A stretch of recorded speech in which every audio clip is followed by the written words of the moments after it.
माननीय राजसाहेब ठाकरे यांचा जय असो। जय श्रीराम, जय श्रीराम।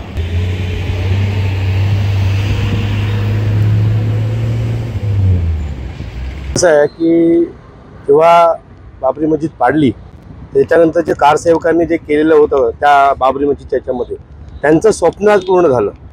आमचा बॅनर आहे बघा, की कारसेवकांचं स्वप्न पूर्ण झालं। बाळासाहेब अडवाणीजी यांनी जो पुढाकार घेऊन जे कार्य केलं आज त्याला कळस लागतं। पक्ष कोणताही असो, राजकारण कोणीही करून द्या, पण राम मंदिर बनणं हे आपल्या हिंदूंचं एक मोठं ध्येय होतं, त्यात पूर्ण होतं। त्याच्यामध्ये काय वादच नाही की राम मंदिर बनलं पाहिजे की नाही बनलं पाहिजे आणि ते उद्घाटन कोणी केलं पाहिजे, हा वादच नाहीये। हिंदूंचा एक श्रद्धास्थान ते पूर्ण होतंय। ते त्याच्याबद्दल काय बोलायचं?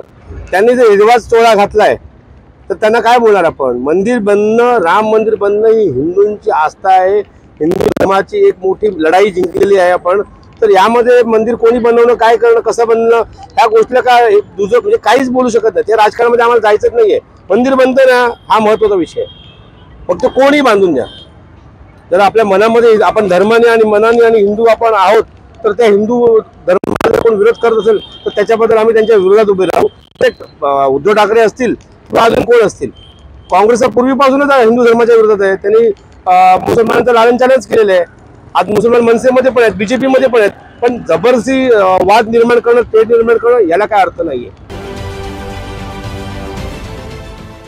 देश विदेशातील प्रत्येक घडामोडींचे लाईव्ह अपडेट मिळवण्यासाठी आता साम टीव्हीच्या सर्व सोशल मीडिया प्लॅटफॉर्मला लाईक, फॉलो आणि सबस्क्राईब करा। तसंच सर्व नोटिफिकेशनसाठी बेल आयकॉन प्रेस करायला विसरू नका।